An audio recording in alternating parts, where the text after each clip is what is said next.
I ngā raurangatira mā tēnā koutou katoa. Ko te raroa, ko ngā puhi, ko ngā ruahine o kuiwi, ko Shayrite tōku ingoa. Mai tōku kāinga ukai pō ka rere ngā mihi atu ki a koutou. Kia ora everyone, I'm Shayrite. I'm a fellow for cohort 6, as well as being a member of the Kāhui Māori for EHF. I've been asked to provide a brief introduction to the kaupapa Māori aspects of the Values Compass. Right in the centre has been placed Te Tiriti o Waitangi. And that's because Aotearoa New Zealand, while it's now a multicultural society, is based on a bicultural partnership. So Te Tiriti o Waitangi, as our founding document of New Zealand, is placed in the centre of the Values Compass to remind us of the ongoing role that it plays in guiding the way that our cultures work together in partnership, and the continued role that we play in honouring Te Tiriti o Waitangi. Then in the middle layer, we have 7 kaupapa Māori values. And these values are there to help us navigate our work and our relationships and understand how we can be a good treaty partner for Māori.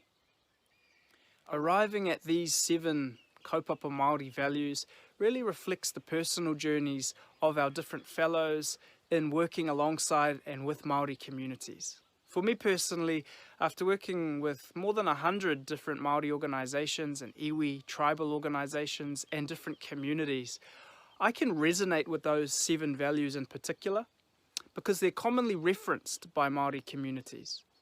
But by no means are these 7 values the only ones that are considered important to Māori, although they will help guide us as part of a compass in our engagement between Māori and non-Māori. More information about what these values mean, the context of Te Tiriti o Waitangi, and how we can align ourselves with a Māori way of engaging is available as part of the compass and as a series of resources that wrap around it. I hope you find it a useful navigational tool. Ngā mihi ki a koutou. Tēnā koutou katoa. No kotorana o ka tīpuna ko Fraser toko ingoa. Kia ora koutou. My name is Fraser. I am part of cohort 3, cohort Kopa Kopa. And my ancestors come from Scotland. I am a Pakeha Kiwi. I've been working with the Social Inclusion Working Group to develop this compass alongside the help of the Māori Kāhui. And as it was introduced, the second outermost circle of the Values Compass is centered around learning to become a valued treaty partner for Māori, of which this is really a continual learning process. This is why we've provided, in addition to the Values Compass, toolkits full of resources, knowledge and videos to help you in your learning journey. Personally, as a Pakeha Kiwi, I wish I had this experience and knowledge when I first started working with iwi and Māori within my own work.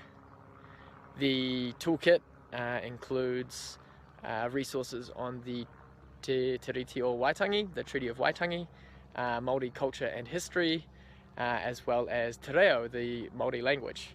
Not to mention a number of leading organisations that can help you with all of the above. The last circle in the Values Compass is set around and based around that of Sir Ed's values. And I'm going to pass you on to Lina to speak more on Sir Ed's values. Ngā mihi. Hello, my name is Lina Green. I'm from cohort 2, also known as Piripiri. I'm a Singaporean who's speaking to you from Cupertino, California, which is also the land of the Ohlone people. The outer ring of the Values Compass represents the values that we have as Edmund Hillary Fellows. When we were discussing this in the social inclusion group, we realized that perhaps we should turn to Sir Edmund Hillary as a guide for what these values should be. After all, we bear his name, and his name has mana, not only here in Aotearoa, but also around the world. And of course, he represents many values, but we chose a few that we felt was important for us as Edmund Hillary Fellows. For starters, he represented deep respect for people. When he climbed Mount Everest with Tenzing Norgay, he treated his Sherpa as equals, and with such humility too, because when he reached the top of Mount Everest, he took a picture, not of himself, but a picture of Tenzing Norgay at the top of Mount Everest. And it's this deep respect and humility which we feel are true values that are needed for us to build a world that is more just and regenerative. He's also known for his tenacity. He's always wanted to climb mountains since he was in high school, but he got injured in his lifetime, but that never stopped him, and he kept on until he scaled Mount Everest. And he's also known very much for his generosity. Having scaled the mountain, having got his celebrity, he gave a lot back because he noticed and watched respectfully, with humility, what was going on there. And he saw the need for schools, for hospitals. So he set up the Himalayan Trust, and he gave back to the community that helped him achieve his celebrity. And last but not least, we felt that his model of leadership was what's often called servant leadership. In it, it's always about how can I serve with humility, with respect, with generosity. And that style of leadership, I think, is what we as Edmund Hillary Fellows should do when we are doing our impact in Aotearoa and around the world.